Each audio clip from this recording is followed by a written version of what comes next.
ينفع الشخص يبيع الشقة بتاعته أكتر من مرة؟ يعني ينفع يديك مثلا عقد بيع ابتدائي ويدي لغيرك عقد بيع ابتدائي؟ اه ينفع طبعا. وعلى فكرة في الحالة دي ما يبقاش نصاب، يعني لو انت بتشتكي بالنصب هو كده ما باعش حاجة لا يملكها أو خدعك أو اتخذ مظاهر احتيالية علشان يجر رجلك ويقولك الشقة دي بتاعتي. لأ، هي مادام بالفعل الشقة دي ملكه ومتسجلة باسمه، هو عادي التصرف بتاعه صحيح ونافذ. حتى لو هو باعها لشخص وبعدين باعها لشخص تاني واداله عقد ابتدائي.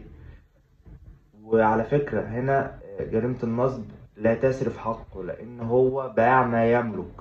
حتى لو هو ادى لغيرك نفس العقد اللي هو اداهولك بتاريخ لاحق عليه، لأن العبرة في الملكية بالتسجيل. تمام، مادام هي مسجلة باسمه ومادام ما سجلهاش باسمك أو لغيرك، هو ليه الحق إن هو يبيعها مليون مرة. تمام. كل اللي انت تقدر تعمله في الحالة اللي زي دي، طبعا مش هينفع تشتكي من النصب لان هو باع ما يملك. كل اللي انت تقدر تعمله في الحالة دي ان انت ترفع عليه قضية فسخ عقد مع المطالبة برد الثمن مع التعويض. المحكمة بقى ايه تعوضك على الضرر اللي حدث ليك كده، وان انت ما استغلتش فلوسك مثلا حسب ما المحكمة تحكم.